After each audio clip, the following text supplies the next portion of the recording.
Welcome to Exams A to Z in association with Young Indians Academy. Friends, మొన్న 18th April జరిగినటువంటి ఎగ్జామినేషన్లో GS సంబంధించి general studies సంబంధించి ఇందులో పర్టికులర్గా జనరల్ సైన్స్ క్వశ్చన్స్ అనేది మనం చూడడం జరిగింది ఎగ్జామినేషన్లో. ఈ జనరల్ సైన్స్కి సంబంధించి మనము అందులో కెమిస్ట్రీ చూసాం, బయాలజీ చూసాం, ఫిజిక్స్ చూసాం, ఈ పార్ట్స్ అని చూసాం, ఈవెన్ ఎన్విరాన్మెంట్ చూసింటాం. కాకపోతే మన అడిగినటువంటి క్వశ్చన్ పేపర్ స్టాండర్డ్ వచ్చేసి ప్యూర్గా ఎస్ఐ ఎగ్జామ్, మన మెయిన్స్ ఎగ్జామ్ను ఒకసారి మీరు ప్రీవియస్గా ఎస్ఐ ఎగ్జామ్ ఏపీది కానీ తెలంగాణది కానీ సబ్ ఇన్స్పెక్టర్ ఎగ్జామినేషన్ చూసినట్లయితే, ఆ క్వశ్చన్ పేపర్ చూసినట్లయితే ఆ స్టాండర్డ్స్ని బేస్ చేసుకొని క్వశ్చన్స్ అనేది డిజైన్ చేయడం జరిగింది. ఎస్పెషల్లీ జనరల్ సైన్స్ సంబంధించి మనం ఈ పోలీస్ జాబ్స్లో అవుట్ ఆఫ్ 100%కి 25% అనేది జిఎస్లో సైన్స్ నుంచే ఉంటుంది ప్యూర్గా. అంటే అందులో chemistry, biology, physics including environment and technology part including current affairs కలిస్తే ఇంకొక 2-3% ఎక్స్ట్రా వేసుకోవచ్చు మనం.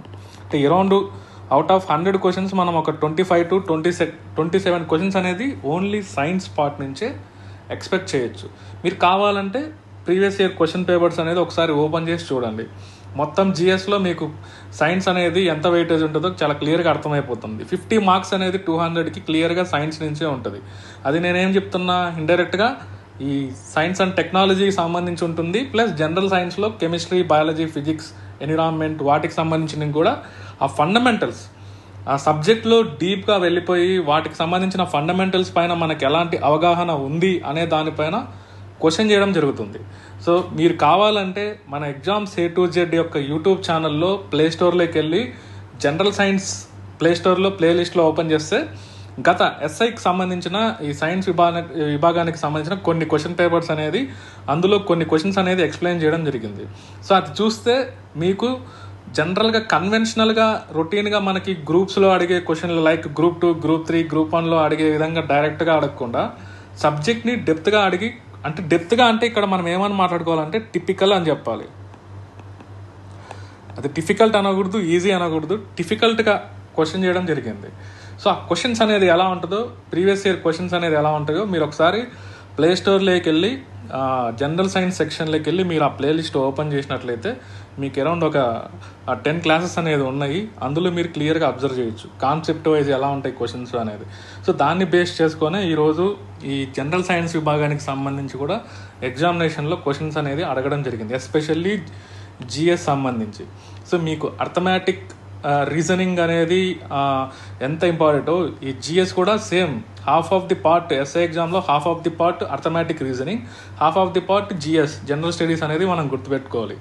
ఖచ్చితంగా జనరల్ స్టడీస్లో సైన్స్ అనేది ప్రతి ఒక్కరూ నేర్చుకోవాలి. సైన్స్ నేర్చుకోకుండా కనుక మీరు వెళ్ళినట్లయితే మాత్రం డెఫినెట్గా ఎగ్జామినేషన్లో మీరు స్కోర్ అనేది లాస్ అవ్వడం జరుగుతుంది. డెఫినెట్గా ఖచ్చితంగా మీరు కావాలంటే ప్రీవియస్గా ఎవరైతే ఈ పార్ట్ అనేది నెగ్లెక్ట్ చేశారో వాళ్ళని మీరు ఒకసారి కన్సల్ట్ అయినట్లయితే వాళ్ళు చెప్తారన్నమాట, ఎవరైతే మన మెయిన్స్ రాశారో ఎస్ఐకి సంబంధించి. ఈ పేపర్లో మనము నిన్న జరిగినటువంటి మన ఏప్రిల్ 18th జరిగినటువంటి ఈ ఫ్రీ మాక్ టెస్ట్లో మనం ఒకసారి ఈ సైన్స్ క్వశ్చన్స్ గురించి, దాని సొల్యూషన్స్ గురించి మనం ఎలా ఉంటాయో ఒకసారి ఈ క్లాసెస్ ద్వారా మనం అబ్జర్వ్ చేస్తాం. మొదటగా క్వశ్చన్ మనం అబ్జర్వ్ చేసినట్లయితే ఇది it is dangerous to leave the car engine running in a closed garage because it may cause serious pollution due to the poisoning by emission of అన్నాడు. ఇది యాక్చువల్గా మనం కెమిస్ట్రీ విభాగానికి అనుకోవచ్చు, ఎందుకంటే ఇది ఎన్విరాన్మెంటల్ కెమిస్ట్రీ కిందకి ఒక క్వశ్చన్ కింద మనం అబ్జర్వ్ చేయొచ్చు. మనం ఒకసారి కెమిస్ట్రీ గురించి మనం ఏమేమి చదవాలి అని క్వశ్చన్ చేసుకుంటే మనం డెఫినెట్గా ఇంట్రొడక్షన్ టు పరమాణు నిర్మాణానికి సంబంధించిన బేసిక్ థింగ్స్ అని మనం చదవాల్సిన అవసరం ఉంటుంది. అంతేకాకుండా ఈ క్లాసిఫికేషన్ ఆఫ్ ఎలిమెంట్స్, మూలకాల యొక్క వర్గీకరణ గురించి కూడా చదవాల్సిన అవసరం ఉంటుంది. ఈవెన్ యాసిడ్స్ అండ్ బేసిస్ అంటే ఏంటి, రేడియో యాక్టివిటీ అంటే ఏంటి, chemistry in daily life like glass గురించి, పాలిమర్స్ గురించి, ఆర్టిఫిషియల్ స్వీటనర్స్ గురించి, మొత్తం ఈవెన్ కెమికల్ బాండ్ గురించి, డిఫరెంట్ అప్లికేషన్స్ ఆఫ్ ఈ ఎలిమెంట్స్ గురించి, ఇవన్నీ మనము ఎన్సీఆర్టీ బుక్స్ నుంచి మనం నేర్చుకోవాల్సిన అవసరం ఉంది. In case if you are willing to study in English medium, English మీడియంలో మీరు చదవగలిగితే మాత్రం ఫస్ట్ ప్రిఫరెన్స్ అనేది ఎన్సీఆర్టీ బుక్ అనేది మీరు ప్రిఫర్ చేయాలి. సో లేదా నేను ఇంగ్లీష్ మీడియంలో చదవలేను అంటే మాత్రం ఈ స్టేట్ లెవెల్ బుక్స్ మన మన రాష్ట్ర ప్రభుత్వం విడుదల చేసేటువంటి స్కూల్ బుక్స్ని మీరు చదివినట్లయితే ఇప్పుడు మనం అనుకున్నటువంటి కెమిస్ట్రీ టాపిక్స్ అన్నీ మీరు అందులో 6th క్లాస్ నుంచి 12th క్లాస్ వరకు బేసిక్స్ అన్ని ఖచ్చితంగా నేర్చుకోవాల్సిన అవసరం ఉంది. సో మీరు కావాలంటే ఆ ప్రీవియస్ ఇయర్ క్వశ్చన్ పేపర్స్ అనేది ఆ జనరల్ సైన్స్ ప్లేలిస్ట్లో మీరు ఒకసారి చూడొచ్చు యూట్యూబ్ ఛానల్లో. సో ఇది వచ్చేసి మనము ఈ మళ్ళీ ఒకసారి తెలుగులో చదివితే, ఒక మూసి ఉన్న గ్యారేజ్లో రన్నింగ్లో ఉన్న కారు ఇంజను వదలడం ప్రమాదం, ఇది తీవ్ర కాలుష్యానికి దారి తీస్తుంది, దీనికి కారణం. సో మనం ఒకసారి జనరల్గా ఆలోచిస్తే, సో కార్లో న్యాచురల్గా ఏముంటుంది, కార్ రన్ అవ్వాలంటే పెట్రోల్ అవసరం లేదా డీజిల్ అవసరం. ఓకే, ఇది మనకు తెలుసు. ఆ రెండు ఉంటే కానీ అది స్టార్ట్ అవ్వదు, అది మండదు. పెట్రోల్ డీజిల్ అంటే ఏంటి, మనం ఏమనుకోవాలి? సో మనం హైడ్రోకార్బన్స్, కెమిస్ట్రీలో కార్బన్ అండ్ ఇట్స్ కాంపౌండ్స్ గురించి హైడ్రోకార్బన్స్ అనే లెసన్ మనం చదువుతాం. సో అందులో ఈ పెట్రోలియం లేదా డీజిల్ అనేది ఏంటంటే ఈ మిక్చర్ ఆఫ్ హైడ్రోకార్బన్స్ అనే విషయం మనకు తెలిసి ఉంటుంది. సో ఈ అన్ని ఫాజిల్ ఫ్యూయల్స్ అనమాట. సో ఫాజిల్ ఫ్యూయల్స్లో పెట్రోలియం అండ్ డీజిల్ అంటే మిక్చర్ ఆఫ్ హైడ్రోకార్బన్స్ అనే విషయం మనం గుర్తుపెట్టుకోవాలి. సో హైడ్రోకార్బన్స్ అంటే జనరల్గా మనం ఆ లెసన్లో చదువుకున్నప్పుడు, సో హైడ్రోకార్బన్స్ కిందకి ఆల్కేన్స్ ఉండొచ్చు, ఆల్కిన్స్ ఉండొచ్చు, ఆల్కైన్స్ ఉండొచ్చు. Simply hydrogen and carbon and hydrogen ఉంటే వాటన్నిటిని హైడ్రోకార్బన్స్గా మనం కన్సిడర్ చేయొచ్చు న్యాచురల్గా. సో జనరల్గా ఇన్ కేస్ మనం ఇంట్లో, ఫర్ ఎగ్జాంపుల్ ఇంట్లో ఉంది, సో మనం ఎల్పిజి సిలిండర్ని మనం ఉపయోగిస్తూ మన ఇంట్లో వాడుకునేటువంటి గ్యాస్లో సో ఏముంటుంది, ప్రోపేన్ అనేది ఉంటుంది ఎల్పిజిలో యాక్చువల్గా మెజారిటీగా. సో దాన్ని మండిస్తే ఏమవుతుంది, ప్రోపేన్ అంటే ఏమవుతుంది, సో ఇలా ఉంటుంది. దాన్ని మండిస్తున్నామంటే సో ఆక్సిజన్, మండిస్తున్నామంటే ఖచ్చితంగా ఆక్సిజన్ అనేది అవసరం. సో ఇదే కాదు, ఏ హైడ్రోకార్బన్ అయినా కూడా, హైడ్రోకార్బన్ పెట్రోలియం అనేది కూడా ఒక హైడ్రోకార్బనే, డీజిల్ అనేది కూడా ఒక హైడ్రోకార్బనే. ఏది మండించినా కూడా వచ్చేటువంటి థింగ్స్ ఏంటంటే carbon dioxide and water vapour and energy, శక్తి అనేది విడుదలవ్వడం జరుగుతుంది. సో ఇదేంది, కంప్లీట్ కంబషన్. ఆక్సిజన్ అనేది సఫిషియంట్గా కావాల్సినంత ప్రాణవాయువు దానికి అవైలబిలిటీలో ఉన్నప్పుడు carbon dioxide, water and energy అనేది ఒకటి విడుదలవుతుంది అనే విషయం మనం గుర్తుపెట్టుకోవాలి. సో ఇది యాక్చువల్గా 2017 Group 2లో క్వశ్చన్ చేయడం జరిగింది. యాక్చువల్గా ఏపీ Group 2 మనం అబ్జర్వ్ చేసినట్లయితే and complete combustion of hydrocarbon gives rise to అని అడిగారు అనమాట. అందులో కింద కార్బన్ మోనాక్సైడ్ ఆప్షన్ ఉంది, కార్బన్ డైఆక్సైడ్ ఆప్షన్ ఉంది, వాటర్ ఉంది, ఇవన్నీ ఉన్నాయన్నమాట. సింపుల్గా ఏ హైడ్రోకార్బన్ కానివ్వండి, సో దాన్ని మామూలుగా కంబషన్ చేస్తే కార్బన్ డైఆక్సైడ్, వాటర్ అనేది వస్తుంది. సో ఇక్కడ ఈ క్వశ్చన్ మనల్ని ఎందుకు ఆలోచింపజేస్తుంది అంటే, సో ఇక్కడ చూడండి, మనల్ని మిస్లీడ్ చేయడానికి కార్బన్ డైఆక్సైడ్ అనేది ఫస్ట్ ఆప్షన్ అనేది ఇవ్వడం జరిగింది. అది ఎప్పుడు ఆక్సిజన్ అనేది సఫిషియెంట్గా ఉంటే.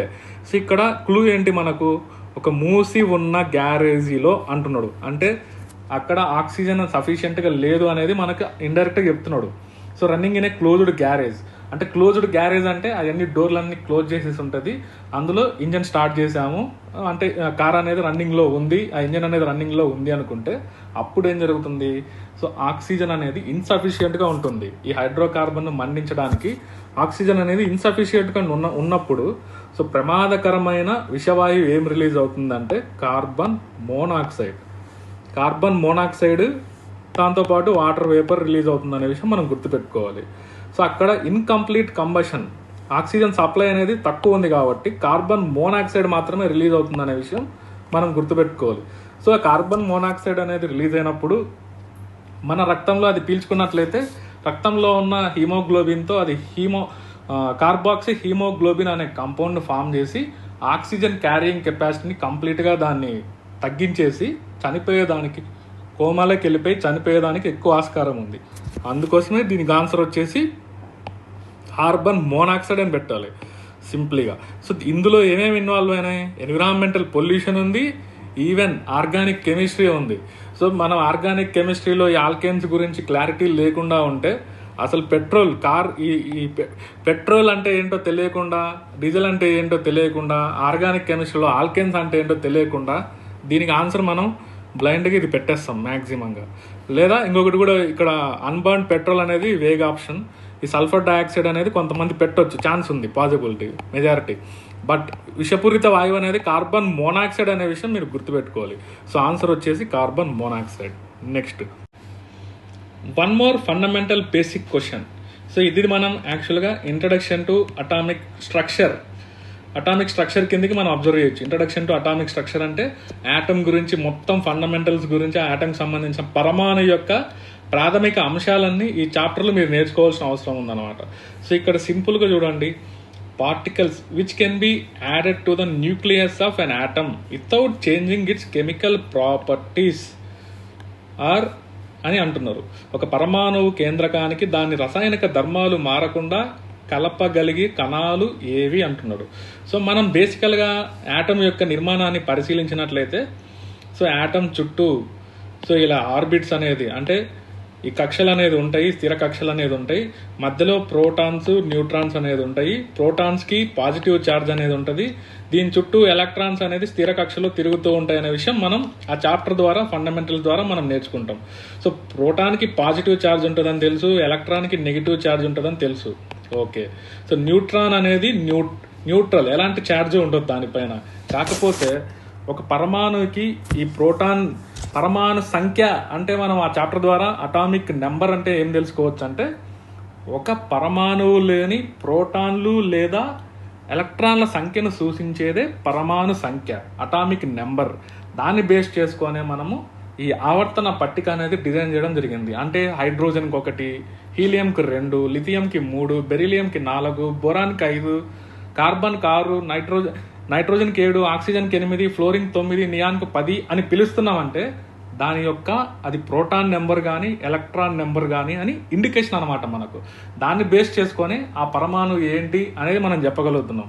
అంతేగాని ఎక్కడే కానీ న్యూట్రాన్స్ గురించి అక్కడ రాలేదు. ఎక్కడే కానీ న్యూట్రాన్స్కి ఎలాంటి న్యూట్రాన్స్ యాడ్ చేసినంత మాత్రాన, తీసేసినంత మాత్రాన ఎలాంటి కెమికల్ ప్రాపర్టీస్ని అది కోల్పోవడం జరగదు. ఎందుకంటే ఫర్ ఎగ్జాంపుల్ మెగ్నీషియం ఉంది. మెగ్నీషియం అనేది 2 ఎలక్ట్రాన్లను కోల్పోతే అది ఏమవుతుంది, నియాన్ కాన్ఫిగరేషన్ వచ్చేస్తుంది. ఎందుకంటే ఇది పరమాణు సంఖ్య 12, ఇది 10. సో ఇది 10 లేకి వచ్చినట్లయితే స్టెబిలిటీ పొందుతుంది ఇనర్ట్ గ్యాస్ కాన్ఫిగరేషన్ లేకి. సో మెగ్నీషియం అనేది ఎలక్ట్రాన్లు యాడ్ చేస్తే తీసేయడం వల్ల మెగ్నీషియం యొక్క కెమికల్ ప్రాపర్టీస్ అనేది చేంజ్ అవుతుందనే మనం గుర్తుపెట్టుకోవాలి. అదేవిధంగా ప్రోటాన్ కౌంట్ కనుక ఫర్ ఎగ్జాంపుల్ ప్రోటాన్ కౌంట్ పెరిగింది అనుకోండి, కార్బన్లో ఎన్ని ప్రోటాన్స్ ఉంటాయి అంటే మనం ఏం చెప్పాలి 6, దానికి ఇంకొక ప్రోటాన్ యాడ్ చేసినాం అనుకోండి న్యూక్లియస్లో 7 అవుతుంది, నైట్రోజన్ అవుతుంది. సో అలాంటప్పుడు దాని ప్రాపర్టీ కూడా మారిపోతుంది కెమికల్గా. కానీ న్యూట్రాన్స్ యాడ్ చేస్తే మాత్రం ఎలాంటి కెమికల్గా ఎలాంటి ప్రాపర్టీస్ అనేది చేంజ్ అవ్వదు అనే విషయం మనం గుర్తుపెట్టుకోవాలన్నమాట. సో ఫైనల్గా దీనికి ఆన్సర్ వచ్చేసి న్యూట్రాన్స్. ప్రోటాన్స్ యాడ్ చేస్తున్నా, ఎలక్ట్రాన్స్ని తీసేస్తున్నా దాని యొక్క కెమికల్ నేచర్ అనేది చేంజ్ అయిపోతుంది ఇక్కడ. సో మెగ్నీషియం అనేది ఒక విధంగా ఉంటుంది, మెగ్నీషియం +2 అనేది ఒక విధంగా ఉంటుంది, క్లోరిన్ గ్యాస్ అనేది ఒక విధంగా ఉంటుంది, క్లోరిన్ -1 అనేది ఒక విధంగా ఉంటుంది, ఫ్లోరిన్ గ్యాస్ అనేది ఒక విధంగా ఉంటుంది, ఫ్లోరిన్ మైనస్ అనేది ఒక విధంగా ఉంటుంది. సో దాని యొక్క కెమిస్ట్రీ మారిపోతుంది. ఎలక్ట్రాన్స్ ఇలా మైనస్ అంటున్నామంటే ఎలక్ట్రాన్ని తీసుకెళ్ళి దానికి యాడ్ చేయడం, ప్లస్ అని మాట్లాడుతున్నామంటే కెమిస్ట్రీలో ఈ ఎలిమెంట్ పైన ప్లస్ ఉందంటే అది ఎలక్ట్రాన్లు కోల్పోయింది అని మాట్లాడడం. సో ఈ ఎలక్ట్రాన్లు కోల్పోవడం లేదా గెయిన్ చేయడం వల్ల, ఈ అయానిక బంధంలో పాల్గొనడం వల్ల ఎలిమెంట్స్ అనేది దాని యొక్క కెమికల్ ప్రాపర్టీస్ అనేది మారిపోతున్నాయి. అంతేకాకుండా ఈ ప్రోటాన్స్ అనేది ఇన్ కేస్ ప్రోటాన్స్ అని యాడ్ చేసినట్టే దాని అటామిక్ నెంబర్ కూడా చేంజ్ అయిపోద్ది. కాబట్టి మనం అలా అనుకోవాలన్నమాట. అటామిక్ నెంబర్ చేంజ్ అయ్యి హయ్యర్ లెవెల్కి వెళ్ళడం అలా జరుగుతుంది. యాటమ్ అనేది కార్బన్ నుంచి నైట్రోజన్ మారిపోవడం జరుగుతుంది ఒక ప్రోటాన్ కనుక యాడ్ చేయడం జరుగుతాయి. ఈ ఆల్ఫా పార్టికల్ అంటారా, సో దీని గురించి మనము రేడియో ధార్మికత చాప్టర్లో మనం అబ్జర్వ్ చేసినట్లయితే పరమాణు సంఖ్య 83 కన్నా ఎక్కువ ఉన్న ఎలిమెంట్స్ అన్ని మొత్తం ఆవర్తన పట్టికలో రేడియో ధార్మికతను ఎగ్జిబిట్ చేస్తాయి. అంటే ఆ 83 పరమాణు సంఖ్య ఉంది అంటే న్యూక్లియస్లో 83 ప్రోటాన్లు ఉన్నాయనేది మనం అనుకోవాలి. సో ప్రోటాన్లు అవన్నీ పాజిటివ్ ఛార్జ్ కాబట్టి సో వాటికి మధ్య వికర్షణ బలాలు పెరిగిపోయి ఆ కేంద్రకం అనేది విఘటనం చెంది సో ఈ ఆల్ఫా, బీటా, గామా రేడియేషన్స్ ఫామ్లో బయటికి రిలీజ్ చేసినట్టయితే దాన్ని రేడియో ధార్మికత అంటారని 1896లో హెన్రీ బెక్వెరెల్ కనిపెట్టడం జరిగింది. సో ఆల్ఫా పార్టికల్ అనేది కూడా చేంజ్ అయిపోద్ది. ఆల్ఫా పార్టికల్ బయటకు వస్తుందంటే న్యూక్లియస్ డివైడ్ అయ్యి ఆల్ఫా పార్టికల్ బయటకు వస్తుందంటే సో ఇలా మారిపోతుందని మీనింగ్. అటామిక్ నెంబర్లో 2 తగ్గిపోతుంది అని మీనింగ్. అటామిక్ నెంబర్లు అంటే దాని ప్రోటాన్స్ కౌంట్ అనేది 2 తగ్గిపోతుందని అనుకోవాలి. సో ఇందులో వచ్చేసి న్యూట్రాన్స్ వల్ల ఎలాంటి చేంజ్ అనేది ఉండదు అనేది మనం గుర్తుపెట్టుకోవాలి. Next question. So next one వచ్చేసి ఇది కూడా మనం ఎన్విరాన్మెంటల్ కెమిస్ట్రీ కిందకి యాక్సెప్ట్ చేయొచ్చు. ఈ క్వశ్చన్ని కూడా ఒకసారి ఇది అబ్జర్వ్ చేసినట్లయితే మనము white lung cancer is caused by దేని వల్ల వస్తుంది అంటున్నారు. డైరెక్ట్ క్వశ్చన్ ఇది, డైరెక్ట్గా ఇంటర్మీడియట్ టెక్స్ట్ బుక్స్లో ఉంటుంది. ఎన్సీఆర్టీ ఆర్ మన తెలుగు రాష్ట్రాలకు సంబంధించిన స్టేట్ లెవెల్ బుక్స్లో సంబంధించి ఇంటర్మీడియట్ బుక్స్లో ఎన్విరాన్మెంటల్ పొల్యూషన్కి సంబంధించి డైరెక్ట్గా ఎయిర్ పొల్యూషన్లో దీని గురించి మెన్షన్ చేయడం జరిగిందనమాట. సో ఇక్కడ వైట్ లంగ్ క్యాన్సర్ అనేది మెయిన్గా ఈ యాస్బెస్టోసిస్ అంటారు దీన్నే. సో యాక్చువల్గా కీలో తప్పు ఇవ్వడం జరిగింది, మీ ఎగ్జామినేషన్లో కీలో టెక్స్టైల్స్ అని ఇవ్వడం జరిగింది, తప్పు. సో యాస్బెస్టోస్ అనేది మనం గుర్తుపెట్టుకోవాలి. ఇది యాక్చువల్గా ఒక ఫైబర్స్ మాదిరి ఉంటుంది, సిలికేట్ మినరల్ అనమాట. ఇది యాక్చువల్గా ఈ ఫైబర్స్ని రూఫ్ టాప్స్, ఇంటికి సంబంధించిన రూఫ్ టాప్స్ తయారు చేయడానికి, బిల్డింగ్ మెటీరియల్స్, ఇన్సులేషన్, బిల్డింగ్లో హీట్ అనేది లోపలికి రాకుండా ఇన్సులేషన్ మెటీరియల్స్ కోసం ఈ ఫైబర్స్ అనేది యూజ్ చేయడం జరుగుతుంది, యాస్బెస్టోసిస్. సో ఇది ఇలా ఒక్కొక్కసారి ఇది ఎయిర్లో చిన్న చిన్నగా ఇలా విడిపోతూ ఎయిర్లో స్ప్రెడ్ అవ్వడం జరుగుతూ ఉంటుంది. ఈవెన్ ఈ యాస్బెస్టోస్ తయారు చేసే ఫ్యాక్టరీలో పనిచేసే వాళ్ళకు కూడా ఈ ఫైబర్స్ అనేది ఆ లంగ్స్లోకి త్రూ రెస్పిరేటరీ ట్రాక్ ద్వారా లంగ్స్లోకి వెళ్ళిపోయినప్పుడు ఆ లంగ్స్లో పేరుకొని పోయి ఆ వైట్ కలర్ అనేది ఒక క్యాన్సర్ మాదిరి లంగ్ సెల్స్ అనేది డ్యామేజ్ అవ్వడం జరుగుతుంది. దాన్నే వైట్ లంగ్ క్యాన్సర్ అంటారు అనమాట. సో దీనికి రీజన్ ఏంటంటే యాస్బెస్టోస్. నెక్స్ట్ క్వశ్చన్, రియాక్షన్ జరిగిపోయి నెక్స్ట్ క్వశ్చన్. సో దీన్ని మనం ఈ కెమిస్ట్రీలోనే అలాయ్స్ కిందికి మనం అబ్జర్వ్ చేయొచ్చు, అంటే మిశ్రమ లోహాలు. సో ఇది కూడా మనం యాక్చువల్గా ఈ ఎలిమెంట్స్ గురించి చదివిన తర్వాత ఈ మిశ్రమ లోహాలు అనే చాప్టర్ గురించి మనం చదవాల్సిన అవసరం ఉంది. So very very important thing. ఎందుకంటే ఏదైనా ఒక లోహంని, అలాగే ఫర్ ఎగ్జాంపుల్ ఐరన్ కాకుండా గోల్డ్ తీసుకోండి, 24 క్యారెట్ గోల్డ్ అనేది ఆర్నమెంట్స్ ప్రిపరేషన్కి అనేది పనికొస్తుందా అంటే పనికిరాదు. సో దాని యొక్క మెకానికల్ ప్రాపర్టీని ఇంక్రీజ్ చేయడానికి, దాని యొక్క స్ట్రెంగ్త్ని ఇంక్రీజ్ చేయడానికి మనం కాపర్ని కానీ లేదా సిల్వర్ను కానీ అలాయింగ్ చేయడం జరుగుతుంది, అంటే యాడ్ చేయడం జరుగుతుంది దానికి.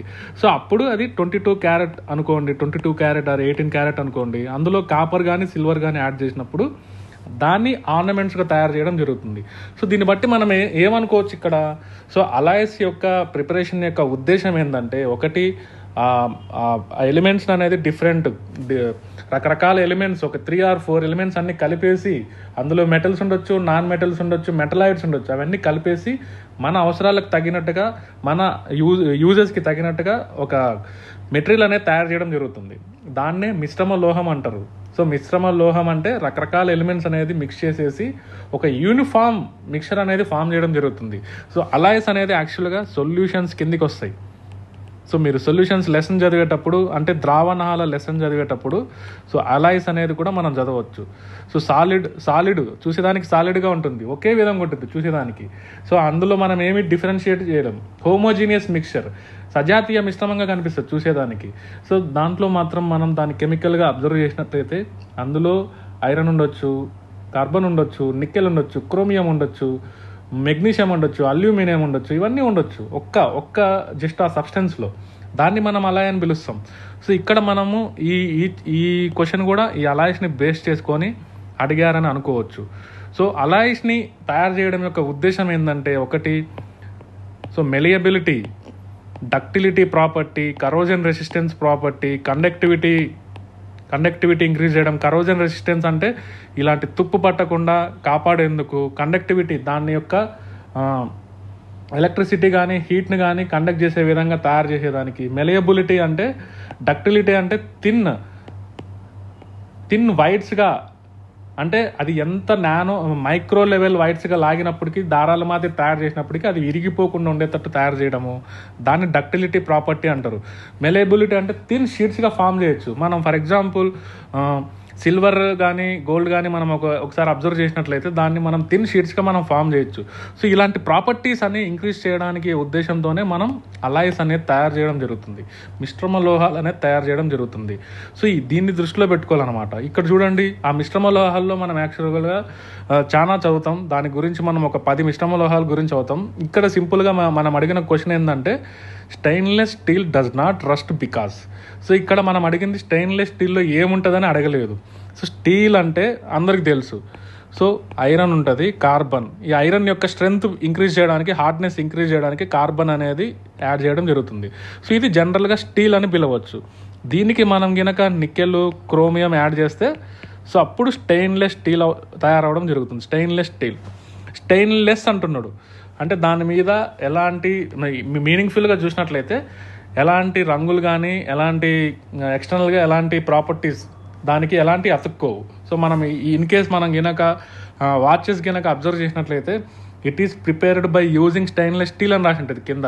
అంటే దానికి వాటర్తో రియాక్షన్ జరిగిన అదర్ ఎనీ యాసిడ్స్తో కానీ కెమికల్స్తో కానీ ఎలాంటి రియాక్షన్ జరగదు దానికి. సో అలాంటి ప్రాపర్టీ స్టీల్కి అంటించారు కాబట్టి దాన్ని స్టెయిన్లెస్ అంటున్నాం. ఈ స్టెయిన్లెస్ ప్రాపర్టీ రావడానికి ఏమి ఇస్తున్నాం మనం, నికెల్, క్రోమియం అనేది యాడ్ చేయడం జరుగుతుంది. సో ఇది రస్ట్ అవ్వదు. జనరల్గా ఐరన్ అనేది మనము రస్ట్ అవుతే ఏమవుతుంది, ఐరన్ అనేది అట్మాస్ఫియర్లో ఉన్నటువంటి ఆక్సిజన్తో రియాక్షన్ జరిగిపోయి ఐరన్ అనేది ఏం జరుగుతుంది, ఫెర్రిక్ ఆక్సైడ్గా ఫామ్ అవ్వడం జరుగుతుంది, ఫెర్రిక్ ఆక్సైడ్గా. సో ఇది రస్ట్ అంటాం యాక్చువల్గా. ఇది ఒక ఆక్సిడేషన్ ప్రాసెస్ అనొచ్చు, రస్టింగ్ ప్రాసెస్ అనొచ్చు, కరోజన్ యాక్టివిటీ అనొచ్చు. సో ఇలాంటి రస్ట్ ఫామ్ అవ్వకుండా ఉండాలంటే ఈ ఐరన్, స్టెయిన్లెస్ స్టీల్లో ఉన్నటువంటి క్రోమియం అనేది ఆ మిక్సర్లో అది ఒక అలాయ్ కాబట్టి అందులో నికెల్, క్రోమియము, కార్బన్ అవన్నీ ఐరన్తో కలిసి ఉంటాయి కాబట్టి ఈ క్రోమియం అనేది ఆక్సైడ్స్ ఫామ్ చేస్తుంది. అందులో ఉన్నటువంటి ఆ క్రోమియం మెటీరియల్ అనేది, ఆ ఎలిమెంట్ అనేది అట్మాస్ఫియర్లో ఉన్నటువంటి మాయిశ్చర్, ఆక్సిజన్తో ఇలాంటి రియాక్షన్ జరిగేది ఆక్సైడ్స్ ఫామ్ చేసేసి ఒక థిన్ లేయర్గా, ఒక ఉపరితలం పైన ఒక థిన్ లేయర్గా ఫామ్ అయిపోయి సో అంతర్గతంగా దానిలో ఇంటర్నల్గా ఉన్నటువంటి ఐరన్ అనేది రస్ట్ కాకుండా ప్రొటెక్ట్ చేస్తూ ఉంటుంది. సో దీనికి ఉన్నటువంటి బెస్ట్ ఆప్షన్ ఏంటంటే కింది వాటిలో, సో ఇక్కడ చూడండి, ఇంకా కింద ఆప్షన్లు చూడండి, nickel present in does not rust, ఇది కరెక్ట్ ఆప్షన్ కాదు. Chromium and nickel combine with iron, ఇది కరెక్ట్ ఆప్షన్ కాదు.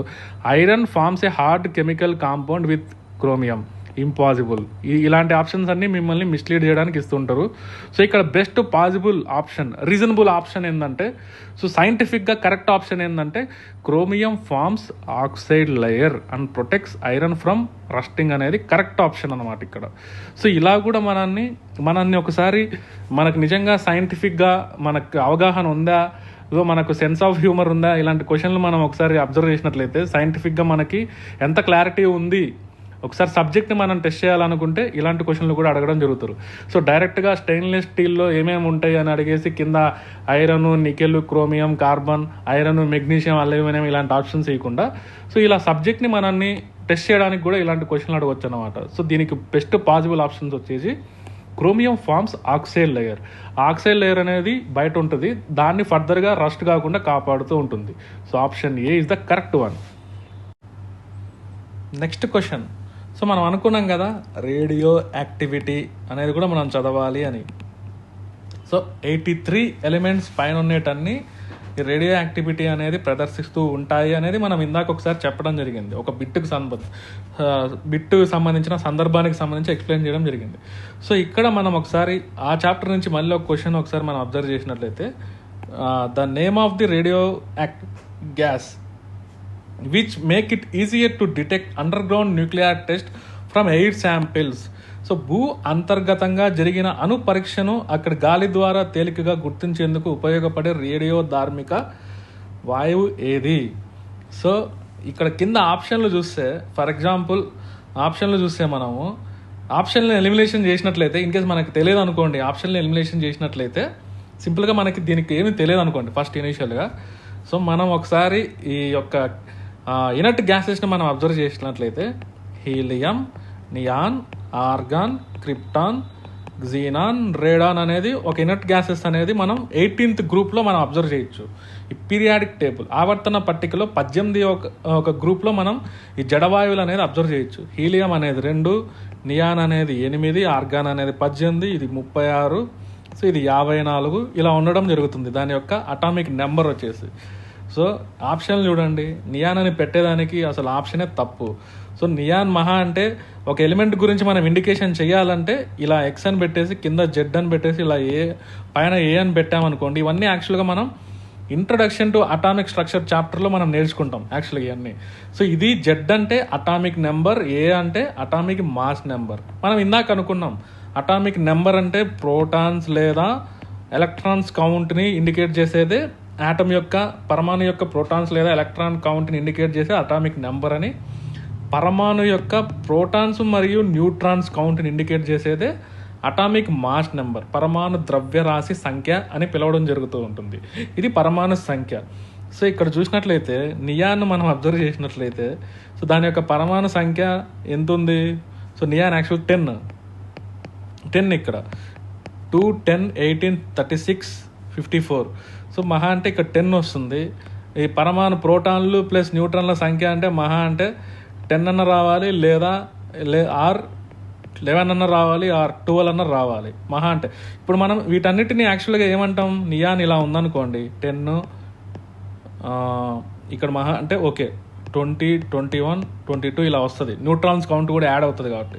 సరే ఇక్కడ 20 నియాన్ ఇలా ఉంది, మళ్ళీ 10, 21 నియాన్ ఇలా ఉంది, 10, 22 ఇలా same number of atomic number కలిగి ఉండి డిఫరెంట్ మాస్ నెంబర్ కలిగి ఉంటే దాటిని ఐసోటోప్స్ అని పిలవడం జరుగుతూ ఉంటుంది జనరల్గా. సో మహా అంటే అటామిక్ నెంబర్ 10 ఉన్నట్లయితే దాని యొక్క పరమాణు ద్రవ్యరాశి సంఖ్య అనేది దానికి డబల్ ఉండొచ్చు లేదా కొద్దిగా ఎక్కువ ఉండొచ్చు. అంతేగాని మరిపోయి 135, 133 ఉండవు. సో సింపుల్గా నియాన్ గురించి మనకి దాని యొక్క పరమాణు సంఖ్య 10 అనేది తెలిసినట్లయితే మనకి ఇన్ కేస్ హీలియం తర్వాత నియాన్ వస్తుంది అనే విషయం మనం గుర్తుంటే, అందుకోసమే మనం కెమిస్ట్రీలో ఎస్పెషల్లీ సబ్ ఇన్స్పెక్టర్ ప్రిపేర్ అయ్యే వాళ్ళు, పోలీస్ జాబులు ప్రిపేర్ అయ్యే వాళ్ళు కెమిస్ట్రీకి సంబంధించి అట్లీస్ట్ ఫస్ట్ 30 ఎలిమెంట్స్ యొక్క పరమాణు సంఖ్య అనేది మీకు మెమరైజ్ అయి ఉండాలి, ఖచ్చితంగా గుర్తుండాలి, మైండ్లో అనేది గుర్తుండిపోవాలి. అట్లీస్ట్ ఫస్ట్ హైడ్రోజన్ నుంచి లాస్ట్ జింక్ వరకు 30 ఎలిమెంట్ అయినటువంటి జింక్ వరకు ఖచ్చితంగా మీకు గుర్తుండి ఉండాలి. సో ఈ నియాన్ అనేది 10వ ప్లేస్లో ఉంటుంది పీరియాడిక్ టేబుల్లో. సో 10వ ప్లేస్లో ఉన్నది మరి ఇక్కడ ఇచ్చాడంటే ఇలా ఇచ్చాడంటే ఎప్పుడైనా మీకు యురేనియం 92, 235, యురేనియం 92, 238 ఇలా ఇస్తుంటారు. సో కింద తీసేసి పైన ఇలా ఇస్తుంటారు అనమాట ఎగ్జామినేషన్లో. ఒకసారి ఒట్టి అటామిక్ మాస్ నెంబర్ మాత్రమే ఇస్తుంటారు అనమాట. సో సింపుల్గా నియాన్కి అనేది ఇంపాసిబుల్, ఇంత అటామిక్ మాస్ నెంబర్ అనేది ఉండదు. ఈ ఆప్షన్లు తీసి పడేయచ్చు పక్కకు. మిగిలింది 2 ఆప్షన్లు, క్సీనాన్ 135, క్సీనాన్ 133 అనేది. సో క్సీనాన్ అనేది ఈ యాక్చువల్గా మనం ఏదైనా న్యూక్లియర్ టెస్ట్లు నిర్వహించినప్పుడు ఈ అండర్ గ్రౌండ్లో బయటికి క్సీనాన్ వాయువు అనేది రిలీజ్ అవ్వడం జరుగుతుంది. సో వాళ్ళు అడిగింది అక్కడ క్వశ్చన్ అదే, radio active gas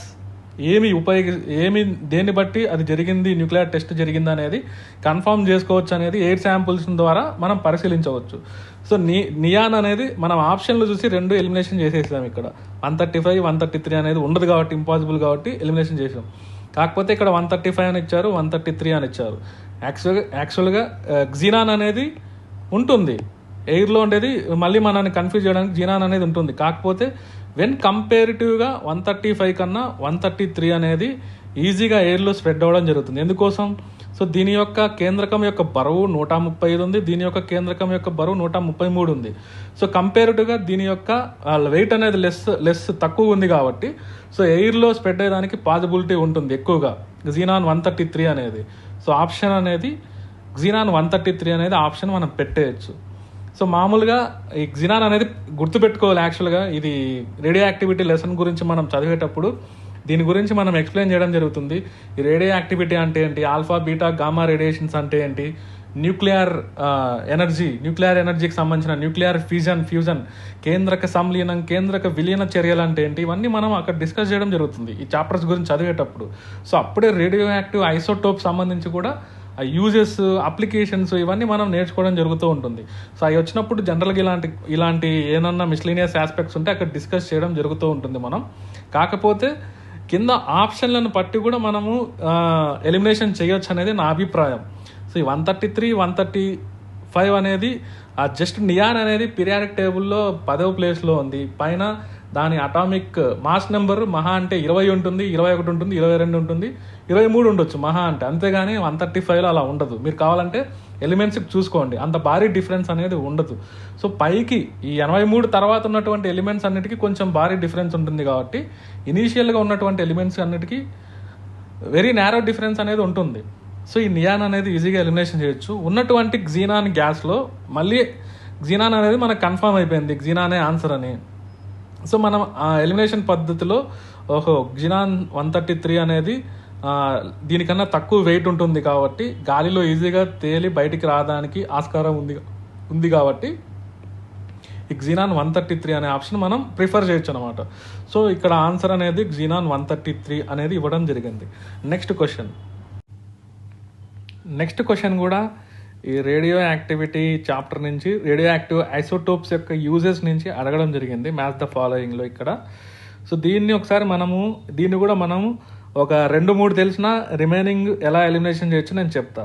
so for example మనకి కామన్గా చూసేటువంటి ఎలిమెంట్స్ ఒకసారి మనం ఐడెంటిఫై చేస్తే, మనం బయాలజీలో కూడా ఈ థైరాయిడ్ గ్లాండ్ గురించి మనం చదువుతాం. యాక్చువల్గా ఈ థైరాయిడ్ గ్లాండ్ యొక్క ఫంక్షనింగ్లో అయోడిన్ అవసరం అనేది మనం చాలా వరకు మనం చూస్తుంటాం. టీవీలలో చూసినప్పుడు ఉప్పులో అయోడిన్ కలుపుతూ ఉంటారు. సో అయోడిన్ అనేది థైరాయిడ్ ఫంక్షనింగ్ అనేది యూస్ఫుల్గా ఉంటుంది. ఆ థైరాక్సిన్ హార్మోన్ తయారవడానికి అయోడిన్ అనేది అవసరం. సో ఇలాంటివన్నీ మనం అబ్జర్వ్ చేస్తూ ఉంటాం జనరల్గా. సో సింపుల్గా ఉన్నది మనకి తెలిసింది అయోడిన్ అనుకోండి. సింపుల్గా ఆప్షన్ వచ్చేసి ఈ 3కి బీకి మ్యాచ్ అయ్యే ఆప్షన్స్ కింద చూసుకోవాలి. సో 3కి బీకి మ్యాచ్ అయ్యే ఆప్షన్స్ జనరల్గా అంటే నేను ఇన్ కేస్ తెలియకపోయినా కూడా మనం ఎలా డిక్ చేయొచ్చు అనే దాని ఉద్దేశంతో నేను చెప్తున్నా. యాక్చువల్గా ఈ క్వశ్చన్కి ఆన్సర్ అనేది అయోడిన్ అనేది అందరికీ తెలుసు అనే ఉద్దేశంతో నేను ఇక్కడ చెప్తున్నా అంతే. కొంతమందికి తెలియకపోవచ్చు. కాకపోతే మనం ఏమీ తెలియనప్పుడు ఎలిమినేషన్ ఎలా చేయాలో ఆలోచించే విధంగా నేను చెప్తున్నా. థైరాయిడ్ గ్లాండ్ అంటే అయోడిన్ అనేది దాని ఫంక్షనింగ్కి అయోడిన్ అనేది అవసరము, అది ఉప్పు ద్వారా అందుతుందనే విషయం మనం ఆల్మోస్ట్ చిన్నప్పటి నుంచి మనం నేర్చుకుంటూ ఉంటుంటాం. సో దీనికి సంబంధించి ఈ అయోడిన్ 131 మనం అంటున్నాం. ఇక్కడ ఇచ్చినట్టన్ని మనం ఏమనుకోవాలి, అటామిక్ మాస్ నెంబర్ అనుకోవాలి. అటామిక్ నెంబర్ ఇయ్యరు ఇలా ఇచ్చినప్పుడు, రేడియో యాక్టివ్ ఐసోటోప్స్ గురించి ఇచ్చినప్పుడు. సో అయోడిన్ 131 అనేది థైరాయిడ్ ఫంక్షనింగ్, థైరాయిడ్ థెరపీ అనేది మనం అనుకోవచ్చు. సో కింద ఆప్షన్లు చూడండి, 3కి బి ఉండేది ఏది, ఓన్లీ సి అండ్ డి. కాబట్టి ఈ 2 తప్పు అనేది మనం ఈజీగా ఎలిమినేషన్ చేసేయచ్చు. సో ఆన్సర్ వచ్చేసి సిఆర్డి అనేది ఉండాలి. సో మళ్ళీ ఇంకా బెస్ట్ ఆప్షన్ వచ్చేసి కార్బన్ C14 అనేది కూడా మనం చాలా వాటిలో మనం చూసింటాం స్కూల్ లెవెల్ బుక్స్లో. సో కార్బన్ అనేది ఇందాక అంటున్నా 612, 613, 614 ఇలా ఉన్నట్లయితే వీటిని రేడియో యాక్టివ్ ఐసోటోప్స్ అని పిలుస్తాం మనం. ఐసోటోప్స్ అంటే ఏంటి, సేమ్ అటామిక్ నెంబర్ ఉండి డిఫరెంట్ మాస్ నెంబర్స్ ఉంటే ఐసోటోప్స్ అంటున్నాం. సో దీంట్లో రేడియో యాక్టివిటీని ఎగ్జిబిట్ చేసేది వచ్చేసి ఈ C14 అనేది మనం గుర్తుపెట్టుకోవాలి యాక్చువల్గా. సో ఈ C14 అనేది ఎందుకు ఎగ్జిబిట్ చేస్తుంది అనే విషయం మనం రేడియో యాక్టివిటీ లెసన్ గురించి డీటెయిల్గా చదివినప్పుడు మనకు అర్థమవుతుంది. సో ఇక్కడ ఈ రేడియో యాక్టివ్ ఐసోటోప్ ఏది అంటే C14 అనేది. సో దీన్ని బేస్ చేసుకొని ఈ కార్బన్ డేటింగ్ అనేది చేయడం జరుగుతూ ఉంటుంది. కార్బన్ డేటింగ్ టెక్నిక్ ద్వారా. సో ఆర్కియాలజికల్ డేటింగ్ అంటే మనం ఇక్కడ ఫాజిల్స్, సో ఎప్పుడో కొన్ని వందల సంవత్సరాల కిందటి, వేల సంవత్సరాల కిందటి మనకి ఒక్కొక్కసారి ఫాజిల్స్ దొరుకుతూ ఉంటాయి.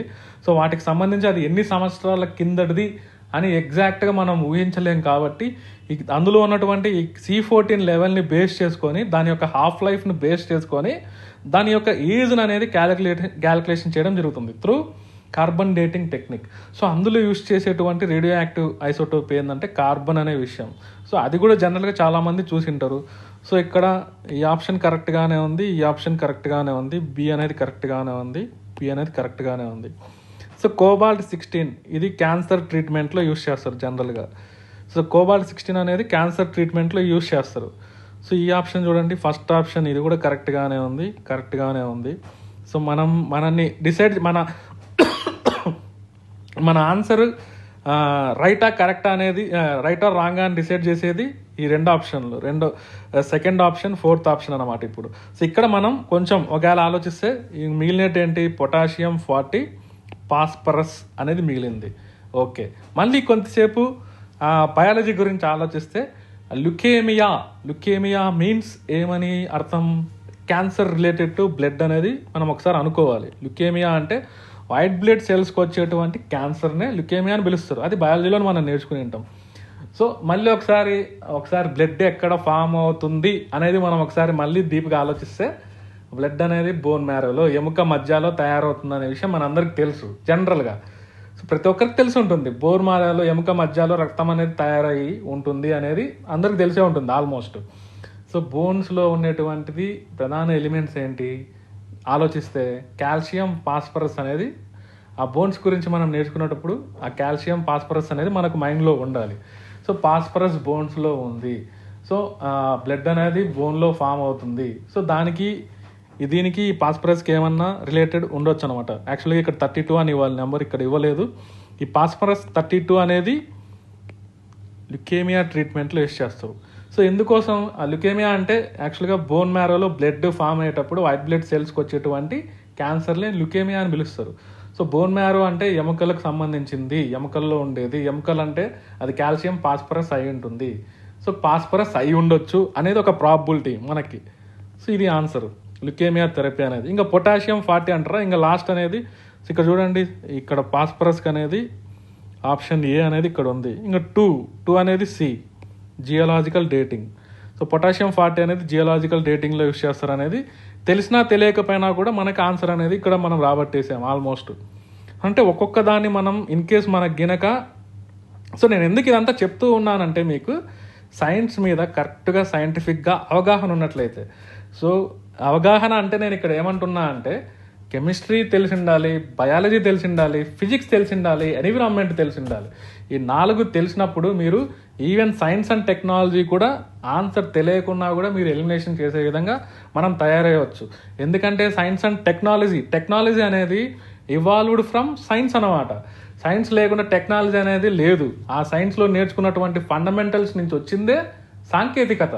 సో ఆ ఫండమెంటల్స్ గురించి మనం తెలియకుండా అనవసరంగా ఏదేదో బుక్స్ తీసుకొని మార్కెట్లో మనం ఏదేదో చదువుతుంటాం. ఫైనల్గా అక్కడ ఏదో ఫండమెంటల్స్ని బేస్ చేసుకొని ఎగ్జామ్లో క్వశ్చన్లు అడగడం జరుగుతూ ఉంటుంది, అవి మనకు మిస్ అవ్వడం జరుగుతూ ఉంటుంది. సో ఇలాంటి ఫండమెంటల్స్ మనం బాగా స్ట్రాంగ్గా ఉండాలంటే మనకి ఆ స్కూల్ లెవెల్ బుక్స్ మీద మంచి పట్టు ఉండాలి. ఆ బేసిక్స్ని ప్రతి ఒక్కరు అర్థం చేసుకొని చదవాలి. ఆ పట్టు సాధించినప్పుడు మీరు ఈ సైన్స్ క్వశ్చన్లు అనేది ఎంత టిపికల్గా ఇచ్చినా, ఎంత కష్టతరంగా ఇచ్చినా కూడా మీరు ఎలిమినేషన్ చేసి కూడా ఆన్సర్లు పెట్టొచ్చు అనేది నా ఉద్దేశం. సో ఇది ఏంటి, మనం మొదటగా అయోడిన్, మనం ఉన్నటువంటి దాంట్లో ఏం తెలియకపోయినా అయోడిన్ అనేది స్టార్ట్ చేయడం జరిగింది. ఇక్కడ ఆప్షన్లు చూసుకుంటూ ఒక్కొక్కటి డిక్ చేస్తూ వచ్చాం అనమాట. సో థైరాయిడ్ కాడి నుంచి వచ్చాం, మళ్ళీ కార్బన్ గురించి మాట్లాడడం, ఫాస్ఫరస్ గురించి మాట్లాడడం, కోబాల్ట్ గురించి మాట్లాడడం. సో ఆన్సర్ వచ్చేసి సి అనమాట దీనికి. Next question. So 1 more question, components of gun powder are. So ఇది డైరెక్ట్ క్వశ్చన్. యాక్చువల్గా మనం ఈ గన్ పౌడర్ గురించి మనం యాక్చువల్గా ఇనార్గానిక్ కెమిస్ట్రీలో పొటాషియం గురించి, ఈ కాంపౌండ్స్ గురించి తెలుసుకునేటప్పుడు మనం ఇలాంటి ఆస్పెక్ట్స్ అన్ని మనం డిస్కస్ చేయడం జరుగుతుంది యాక్చువల్గా.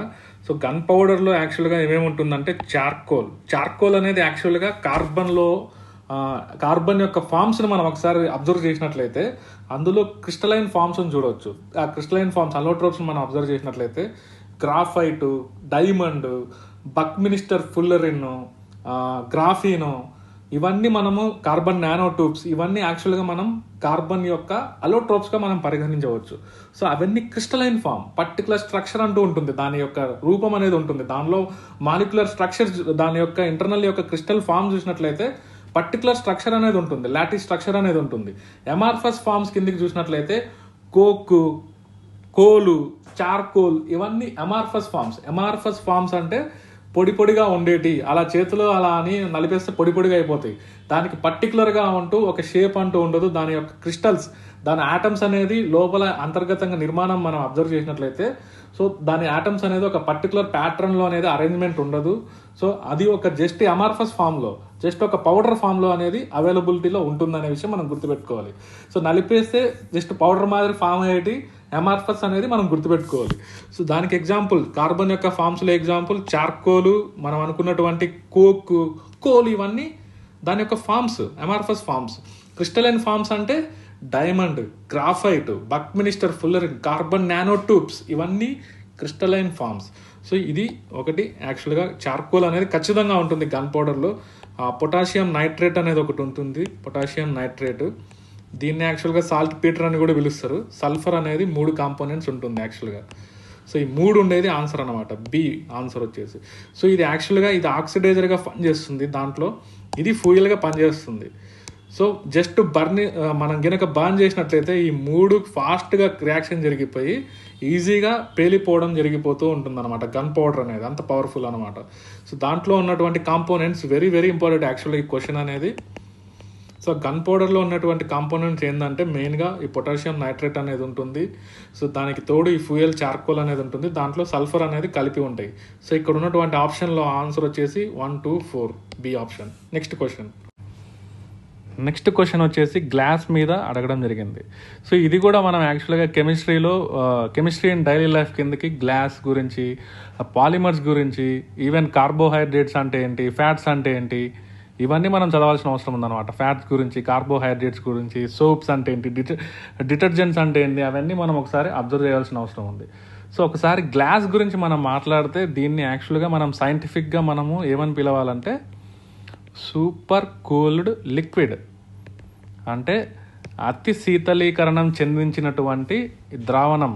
లిక్విడ్ అంటే ద్రవ రూపంలో ఉన్నటువంటి అతి శీతలీకరణం చెందించినటువంటి ద్రావణమే గ్లాస్ సైంటిఫిక్గా. ఎందుకంటే మనం యాక్చువల్గా ఈ గ్లాస్ తయారీ ప్రాసెస్లో చూసినట్లయితే ఇసుక, శాండ్ని, ఈ సోడియం కార్బోనేట్ని, యాక్చువల్గా కాల్షియం కార్బోనేట్ని, సున్నప్రాయని ఇవన్నీ మిక్స్ చేసేసి యాక్చువల్గా ఈ సోడా గ్లాస్ అనేది కామన్గా మనం రెగ్యులర్గా యూస్ చేసేటువంటి గ్లాస్లో యాక్చువల్గా సోడా గ్లాస్ అని పిలవచ్చు మనము.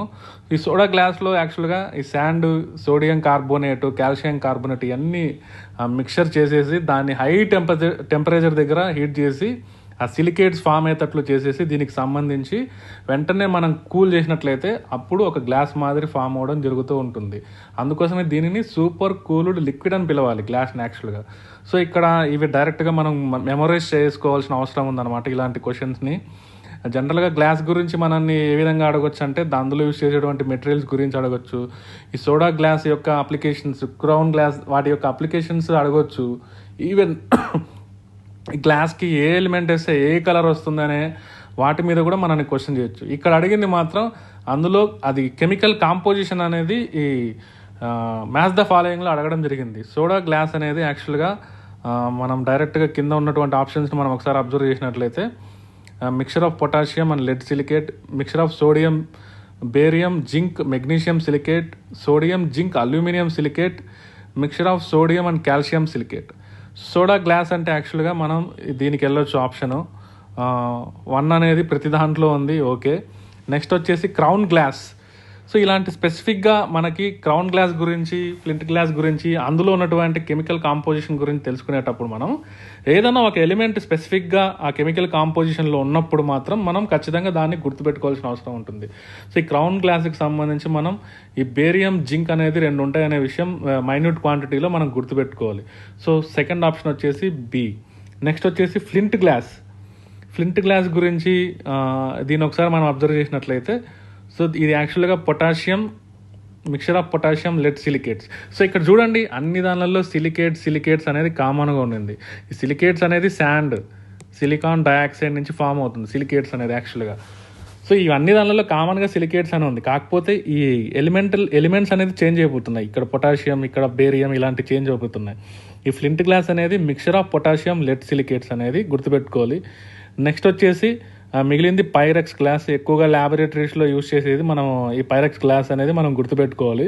సో ఈ ల్యాబొరేటరీలో యూస్ చేసేటువంటి గ్లాస్లో వచ్చేసి ఈ సోడియం, జింక్, అల్యూమినియం సిలికేట్స్ ఉంటుంది అనే విషయం మనం గుర్తుపెట్టుకోవాలి. ఫైనల్గా దీనికి వచ్చేసి ఇది మెమరీ బేస్డ్ క్వశ్చన్ కాబట్టి దీని గురించి అంత లోతుగా ఆలోచించాల్సిన అవసరం లేదు, డైరెక్ట్గా గుర్తుపెట్టుకోవాలి. ఆప్షన్ వచ్చేసి D option correct. Next question, one more concept and beautiful question. So ఇలాంటి క్వశ్చన్లు అనేది రేపు మనకి ఫ్యూచర్లో ఇలాంటి ఎస్ఐ జాబ్లో కానీ అదర్ కాంపిటేటివ్ ఎగ్జామ్స్లో ఇలాంటి క్వశ్చన్లను మనని క్వశ్చన్ చేస్తున్నారంటే ఖచ్చితంగా ఎగ్జామినేషన్ ప్యాటర్న్ అనేది ఎవల్యూషన్ జరిగిందని అనుకోవాలి. అంటే ఏదో రొటీన్గా ఏదో ఒక డైరెక్ట్ సెంటెన్స్ అడిగేసి అందులో ఏముంటుంది, ఇందులో ఏముంటుంది, అదేంది ఇదేంది అని అడగకుండా నీ సబ్జెక్ట్ నువ్వు నిజంగా చిన్నప్పటి నుంచి టెక్స్ట్ బుక్స్ నుంచి నువ్వు ఎంత మాత్రం సబ్జెక్ట్ని నువ్వు అవగాహన చేసుకున్నావు, స్కూల్ లెవెల్ బుక్స్ నుంచి నువ్వు ఎంత మాత్రం సబ్జెక్ట్ని అవగాహన చేసుకున్నావు అనే విషయం మనం ఒకసారి అబ్జర్వ్ చేసినట్లయితే సో అక్కడి నుంచి ఆ సబ్జెక్ట్ నుంచి కాన్సెప్ట్స్ను కూడా మనల్ని కొన్నిసార్లు క్వశ్చన్స్గా డిజైన్ చేసేదానికి ఆస్కారం ఉంటుందన్నమాట. సో ఈ క్వశ్చన్ చూడండి, very common sense question, easy question అనమాట. యాక్చువల్గా half cooked potatoes if eaten with food are not digested, this is because. సగం వండిన ఆలుగడ్డలను తింటే అరగదు, కారణం ఏంటి? సో జనరల్గా ఆలోచిస్తాం ఒకసారి, ఆలుగడ్డ అంటే ఏముంటుంది? సో మనం ఒకసారి ఆలుగడ్డను చూస్తే మనం యాక్చువల్గా బాటనీలో చూసినట్లయితే ఇది ఒక ట్యూబర్ కిందికి వస్తుంది, స్టెమ్ మాడిఫికేషన్, కాండం రూపాంతరత కిందికి వస్తుంది. మనం యాక్చువల్గా పొటాటో చిప్స్ తిన్నప్పుడు ఆ ఆలూలో ఉండేది ఏముంటుంది, మధ్యలో యాక్చువల్గా పొటాటోలో స్టార్చ్ అనేది ఉంటుంది. ఇక్కడ వరకు మనకు తెలుసు. సో స్టార్చ్ అనేది ఓకే, మనం ఉడకబెడుతున్నాం, పొటాటోను ఉడకబెడుతున్నాము, హాఫ్ కుక్ చేసామనుకోండి. సో ఈ పొటాటో అనేది ఎక్కడి నుంచి వచ్చింది, ప్లాంట్ నుంచే వచ్చింది కదా. సో దీన్ని మళ్ళీ బయాలజీ పరంగా ఆలోచించినట్లయితే plant cell, animal cell, cell బయాలజీలో ఈ కణ జీవశాస్త్రానికి సంబంధించి మొక్క యొక్క కణానికి జంతువుల యొక్క కణానికి డిఫరెన్సెస్ అనేది మనం తెలుసుకొని ఉంటే, మొక్క కణాల్లో కణ గోడలు, కణ కవచాలు ఉంటాయి, అంటే సెల్ వాల్స్ ఉంటాయి. జంతువుల కణాల్లో సెల్ వాల్స్ అనేది ఉండదు, ఓన్లీ ప్లాస్మా మెంబ్రేన్ అనేది కామన్గా ఉంటుంది. బట్ మొక్కలకి పర్టికులర్గా సెల్ వాల్ అనేది ఉంటుంది. ఆ సెల్ వాల్ అనేది సెల్యులోస్తో తయారై ఉంటుంది. మొక్కల్లో ఉన్నటువంటి కణాలు, ఈ సెల్ అనేది basic structural and functional unit of living organism. ఆ బయాలజీలో చదివి ఉంటే మనము ఆ సెల్లులో మేజర్గా ఉండేటువంటి సెల్ వాల్స్లో ఉండేటువంటి మేజర్గా ఉండేటువంటి కార్బోహైడ్రేట్ ఏంటి అనేది మనము యాక్చువల్గా కార్బోహైడ్రేట్ లెసన్ చదివేటప్పుడు ఈ స్టార్చ్ గురించి, గ్లైకోజన్ గురించి, కైటిన్ గురించి ఇలాంటివి మనం అన్ని అబ్జర్వ్ చేయడం జరుగుతుంది. స్టార్చ్ అనేది ఎక్కడి నుంచి వస్తుంది, ఈ పొటాటోలో. సో మొక్కలు ఏం చేసుకుంటాయి, కిరణజన్య సంయోగ క్రియను, ఫోటోసింథసిస్ను జరుపుకొని ఎయిర్లో ఉన్నటువంటి కార్బన్ డైఆక్సైడ్, వాటర్ వేపర్ని తీసుకొని సూర్యరశ్మి సమక్షంలో ఈ కార్బోహైడ్రేట్ స్టార్చ్ అనేది ప్రిపేర్ చేసుకొని దాంతోపాటు ఆక్సిజన్ని వాతావరణంలోకి విడుదల చేయడం జరుగుతుంది. సో అది అందరికీ మనము 8th class school level books నుంచి అందరికి తెలిసిందే. సో మనం నిజంగా సైన్స్ గురించి మనం ఆ స్కూల్ లెవెల్ బుక్స్ చదివింటే ఖచ్చితంగా అది ప్రతి ఒక్కరికి తెలిసే ఉంటుంది, కిరణజన్య సంయుగ క్రియ అంటే. సో ఫైనల్గా మొక్కల్లో ఉండేటువంటి స్టోరేజ్ మెటీరియల్ ఏంటంటే స్టార్చ్, పిండి పదార్థం అనేది మనం గుర్తుపెట్టుకోవాలి. కాకపోతే ఈ పొటాటో అనేది ఎలా ఫామ్ అయింది, పొటాటో అనేది ట్యూబర్, ఆ స్టెమ్ అనేది మాడిఫికేషన్ జరిగింది అంటున్నాను నేను. స్టెమ్ అనేది మాడిఫికేషన్ జరిగి, అంటే కాండం రూపాంతరం జరిగి పొటాటో అనేది కన్వర్ట్ అయిపోయింది. సో అది కూడా అందులో ఉండేది కూడా ప్లాంట్ సెల్సే. లోపల సెల్స్ మనం మైక్రోస్కోప్లో అబ్జర్వ్ చేసినట్లయితే సెల్స్ ఫామ్లో ఉంటుంది. సో మొక్కల సెల్స్లో ఉండేటువంటి మేజర్ కార్బోహైడ్రేట్ అనేది సెల్ వాల్స్లో ఉండేది పర్టికులర్గా. సో మనం గినక హాఫ్ కుక్ చేసినట్లయితే పొటాటోలో, సో ఇందులో స్టోరేజ్ ఫామ్లో స్టార్చ్ అనేది బాగానే జరగడం జరుగుతుంది. Starch granules in semi cooked potatoes are coated with, పూర్తిగా ఉడికితే ఈ సెల్యులోజ్ అనేది రిమూవ్ అవ్వడం జరుగుతుంది యాక్చువల్గా పూర్తిగా గినక మనం ఉడకబెట్టినట్లయితే. కానీ ఇది సెమీ కుక్డ్ అంటున్నారు కదా, సగం మాత్రమే ఉడకబెడుతున్నారు అంటే ఆ సెల్యులోజ్ అనేది ఈ లోపల ఉన్నటువంటి స్టార్చ్కి చుట్టూ, ఆ సెల్ వాల్స్ చుట్టూ సెల్యులోజ్ ఉంటుంది కదా, ఆ సెల్ యాక్చువల్గా స్టార్చ్ అనేది స్టోర్ అయి ఉంటుంది పొటాటోలో, దాని చుట్టూ అలాగే సెల్యులోజ్ అనేది కోటింగ్ మాదిరి ఉండిపోవడం జరుగుతుంది. ఆ సెల్యులోజ్ అనేది మనకి సెల్యులోజ్ని డైజెషన్ చేసుకునేటువంటి కెపాసిటీ హ్యూమన్స్కి ఉండదు కాబట్టి అది మనకి సరిగ్గా అరగదు. అది సింపుల్ ఆన్సర్. సో స్టార్చ్ అనేది తెలుసు. ఇక్కడ కింద ఆప్షన్లు చూడండి, కింద ఈజీగా ఉంటుంది యాక్చువల్గా. ఆప్షన్లు చూస్తేనే మీరు ఎలిమినేషన్ చేయొచ్చు. Insufficient heat does not convert cellulose into starch. Vague option. సెల్యులోజ్ని స్టార్చ్గా కన్వర్ట్ చేసేది ఏంది, ఇంపాసిబుల్ అసలుకు. Starch granules in semi cooked potatoes are coated with lignin which in turn not digested. Lignin అనేది యాక్చువల్గా ప్లాంట్స్లో ఎప్పుడు లిగ్నిన్ అనేది ఫామ్ అవుతుంది, ప్లాంట్స్ యొక్క ఏజ్ అయిపోయి ఆ బెరడు ఇలాంటి ఫామ్ అయినప్పుడు ఈ లిగ్నిన్ అనేది ఫామ్ అవ్వడం జరుగుతూ ఉంటుంది సెల్ వాల్స్లో యాక్చువల్గా. సో న్యాచురల్గా సెల్ వాల్లో ఉండేది ఏంటి, సెల్యులోజ్ అనేది మనకు తెలుసు. సెల్యులోజ్ అనేది ఒక పాలీసాకరైడ్, కార్బోహైడ్రేట్లో పాలీసాకరైడ్. ఆ సెల్యులోజ్ అనేది సెల్ వాల్లో ఉంటుంది. కుకింగ్ సరిగ్గా గనక చేసినట్లయితే ఆ సెల్యులోజ్ అనేది గట్టిగా అలాగే ఉండిపోయి ఒక లేయర్ మాదిరి ఫామ్ అవ్వడం జరుగుతుంది. కాబట్టి ఆ స్టార్చ్ గ్రాన్యూల్స్, సగం వండిన ఆలుగడ్డలో పిండి పదార్థం కణికల చుట్టూ సెల్యులోజ్ పూత ఉంటుంది, అది జీర్ణం కాదు. సో మోస్ట్ ప్రాబబుల్ ఆన్సర్ అనేది సింపుల్గా ఫస్ట్ ఆప్షన్ అంతే. ఎప్పుడు మనకు సెల్యులోజ్ ఉంటుంది అనే విషయం మనకు తెలిసినప్పుడు సెల్ వాల్స్లో, అప్పుడు మనం ఫస్ట్ ఆప్షన్ అనేది ఇలా ఎలిమినేషన్ చేసి పెట్టగలుగుతాం. సో ఇలా పెట్టాలన్నమాట. దీనికి ఆన్సర్లు ఇలాంటి క్వశ్చన్లు వచ్చినప్పుడు మనము సబ్జెక్ట్ని తీసుకొని లాజిక్ని అనేది మనం పట్టుకున్నట్లయితే, ఆ సబ్జెక్ట్ని అప్లై చేసినట్లయితే ఆప్షన్స్ అనేది ఈజీగా ఎలిమినేషన్ చేయడం జరుగుతుంది. సో నేను చెప్పేది ఏంటంటే, సైన్స్ నేర్చుకునేటప్పుడు don't try to remember anything. ఏది నేను బట్టి కుట్టేసి గుర్తుపెట్టుకోవాలని నేర్చుకోవద్దు సైన్స్ని. జస్ట్ మీరు సబ్జెక్ట్ని అలా ఒక్కొక్క దాన్ని స్టడీ చేసుకుంటా, అందులో ఉన్నటువంటి కాన్సెప్ట్స్ క్లారిటీతో సబ్జెక్ట్ని అలా చదువుకుంటూ వెళ్ళిపోండి. ఆటోమేటిక్గా మీకు స్కోర్ అనేది ఈజీగా రావడం జరుగుతుంది. మీకు ఆన్సర్ తెలియకున్నప్పటికి కూడా మీరు సైన్స్లో ఎలిమినేషన్ చేసేదానికి పాసిబిలిటీ ఎక్కువగా ఉంటుంది, అసలు ఆన్సర్ తెలియకున్నా కూడా. సో ఇది ఒక కాన్సెప్ట్ క్వశ్చన్ కిందకి మనం అబ్జర్వ్ చేయొచ్చు. సో ఫ్రెండ్స్, ఇది ఫ్రెండ్స్ జనరల్గా మనకి ఈ జనరల్ సైన్స్లో ఈ కెమిస్ట్రీ విభాగానికి అడిగినటువంటి క్వశ్చన్స్ మన ఎగ్జామ్లో. సో నెక్స్ట్ మనము ఆ బయాలజీ విభాగంలో, ఫిజిక్స్ విభాగంలో క్వశ్చన్స్ ఎలా ఉంటాయో చూస్తాం.